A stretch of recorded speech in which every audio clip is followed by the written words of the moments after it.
Well, thanks a lot for staying with us here on Sunrise Live on E this morning. It is a Hope Day Wednesday. As you know that we always try to give you some information as well as reason for you to feel hopeful. We're about to get into our health slot in a short moment. Obviously, the big conversation for this morning is about mental health. And so exactly how is it that we can become better aware of our mental state? And also, most importantly, how is it that we can surpass existing stereotypes when it comes to mental health? Are we growing as a South African community? Are we not growing as a South African community? Or are we, in fact, losing the battle when it comes to our confidence in people, especially when it comes to mental health? Now, what research is actually showing is that in South Africa, 1 in 3 people will experience a mental illness in their lifetime, and about 23 people will commit suicide each day. 23 people will commit suicide each day. It is the month of July, which has officially been marked as Mental Health Awareness Month. So this is the time where South African Depression as well as Anxiety Group are out to educate South Africans on mental health as well as the fighting of the stigma surrounding mental illness. And of course, to actually help us unpack the issue of mental health and the importance for us to actually maintain our mental health is Nkini, Phasha from SADAG, and is joining us this morning to talk about mental health. Thank you so much for joining us this morning. Thank you. It's good to be here. Thank you. Sure. It is an issue that one can never shy away from, but Indeed. I think that it is an issue that we do not speak about enough. Totally. So talk to us about mental health and the reason why July is marked as a Mental Health Awareness Month. Indeed, you know, and I like the fact that you're saying that we don't talk about it enough. Yeah. You know, I mean, the stats that you just mentioned are actually quite startling. You know, so sitting here, 1 in 3 South Africans suffer from a type of a mental disorder. 1 in 3. So in other words, if I have to do like a Trevor Noah, it's 1, 2, pa. Exactly.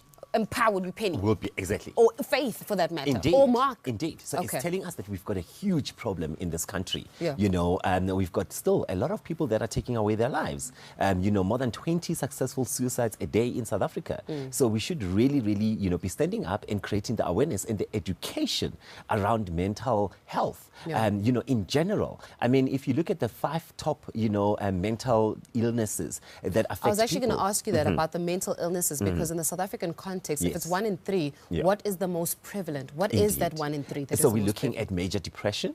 Major depression. Yeah. So that means that 1 in 3 South Africans are heavily depressed. Exactly. Got you. Exactly. And remember, depression is very linked to suicide. So if somebody takes away their lives, the likelihood that they actually were depressed is very, very high. But we're More looking than at a 70%. good 15 to 17 million people It's currently huge. in South Africa, because there are 55 million South Africans. If you have to count and do a calculation of a third of that population, Exactly. we're talking millions of people. We're talking millions of people. So it's telling us that you've got a huge problem. We don't talk about it enough. There's still not enough awareness and the education around it that people actually, number one, understand when you're talking mental illnesses. What are you talking about? How can they get help, you know, if they are actually suffering from a type of a mental disorder? Now, just going back to the most prevalent types of mental illnesses in our country, major depression, you know, a big one.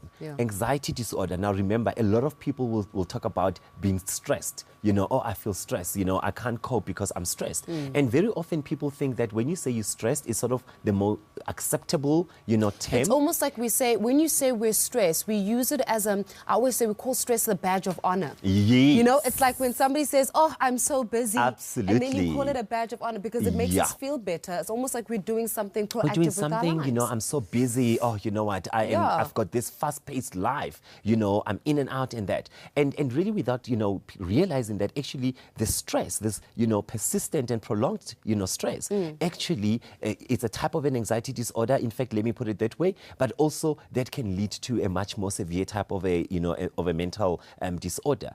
You've got also, you know, substance abuse. I mean, it's a big one, you know, in our country. There's easy access to recreational drugs and alcohol. And of course, alcohol is socially acceptable. So people don't usually deem it to be a drug, but it is a drug.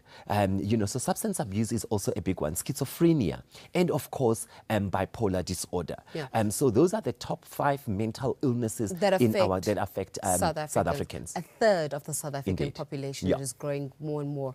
What are the symptoms? And I think before we get to the aspects of treatment and also looking at the stigmas that currently exist, because one would say that too many of us go Yes. You know what I'm saying? Yes. Or a person is crazy instead of being able to say this person actually has got this kind of a disorder. Yeah. So tell us about the symptoms. I mean, Look, if I'm displaying whatever symptoms, how do I know that I've Look, got I a mean, problem? obviously the different types of, mental illnesses have got different sets, of symptoms that would characterize that type of a disorder. But if we take depression, for example, here we're talking about it's a mood disorder. So the significant change in mood where you're consistently and persistently feeling sad, you're feeling down. Like a dark cloud is hanging over you. Exactly. You are hopeless. You actually have got no hope for the future. You feel helpless. You may feel also irritable. And of course, we know that, men and women, also present differently or manifest different types of, symptoms. Okay, so let's talk about the woman. What kind of symptoms do women display? So you may be very tearful, crying all the time. All the time. Your eating patterns will change. You might actually engage in what we call comfort eating, where you start, eating a lot. Other people, their appetite goes and they cannot eat, I have to calculate what's in my bag now. Gosh, this conversation is becoming more and more difficult every time I listen to you. Don't worry, we'll help you. And changing sleeping patterns. You may actually have insomnia, so where you are battling to actually fall asleep. Others, they will sleep for extended amounts of time, but they're still waking up very fatigued and really not having the energy or the drive to do anything. So that's still from women's side. Women like to be comfortable, so they'll comfort eat, they'll cry a lot. Exactly. They don't, it's very difficult to wake up in the morning. Men. And which is why in statistics we're counting more women than men. But that does not mean that men are actually not affected. They don't experience this. Unfortunately, because of the type of society that, we live in, men, we are brought up that, you don't cry. You don't show your emotions. So therefore, it means that a lot of us as men, we don't present, we don't come forward because we don't want to be seen to be weak. Are you saying that then the symptoms are there, it's just that they have not been detected because men have been taught not to show their feelings? Exactly. So what do we do as men? We try and cope with them ourselves. So what do? We turn to the bottle, we turn to recreational drugs, we may, I become a workaholic, I may become, engage in what we call endorphin-dependent behavior. What's endorphin-dependent behavior? Endorphin-dependent is where I spend hours and hours in the gym, pumping that iron. And you're thinking, oh my goodness, this guy is so much into fitness. But meantime, that is my escape. That is my outlet in trying to deal with my emotional and psychological distress. Remember, I mean, you may engage in in risky, type behavior.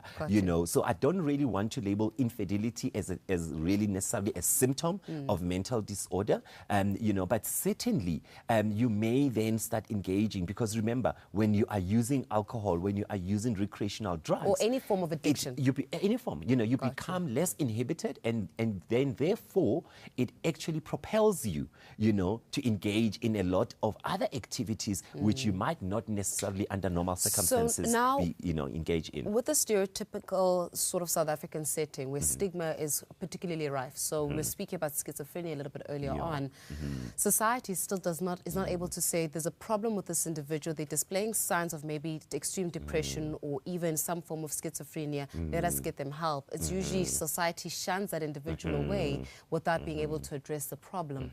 How do we overcome that existing narrative? Faith, we often talk about, mental health or mental illnesses as being the black sheep of the medical fraternity. So if you think back in the, olden days, when you had, for example, schizophrenia, you'll be chained and you'll actually be removed from, the community that you're in, from society, and this is the kind of things that, number one, fuels the myths around understanding that schizophrenia is actually a type of a, mental disorder. It's a medical condition, So there's huge amount of stigma. When people don't understand something, when people are not empowered or informed about something, they tend to actually label it. And very often that labeling is quite negative. So these are the kind of things that really drives the stigma. So mental illnesses are hugely stigmatized in our society. Even bipolar, I would presume, because you've got extreme downs when you don't want to get out of bed. Indeed. And then you've got the high where you empty out your bank account and go buy a car. Absolutely, you are manic, and everybody thinks, oh my goodness, faith is on top of the world. You've got this ticket. Faith is actually suffering. Faith is actually having a medical condition, and it's very important that people understand that mental illnesses, just like you have diabetes, just like you can be hit by a stroke, you've got hypertension, it's a medical condition. So you don't call it upon yourself. It is a medical condition. So obviously to get people some help, and I'm just looking at our time, to get people some help, what must we do? People should get in touch with us as the South African Depression and Anxiety Group. Sure. We are all over. This month of July, we're really out in full force, creating the awareness and educating our society about mental illnesses. We want to turn the tide. One life too many, where we are losing people to suicide. It is a catastrophe. So people can get in touch with us. We've got our website, and we've got our trained counselors that man our contact center from 8 a.m. to 8 p.m. 7 days a week throughout the year. So absolutely, on social media, we've got a footprint there that people can engage with us. And of course, we go into communities, and this is what we're going to really be doing in this month as well, conducting workshops and engaging with various, members of the communities to empower them, setting up support groups in those communities to ensure that people have got a forum where they can actually be able to get the support and talk and get the help that they need.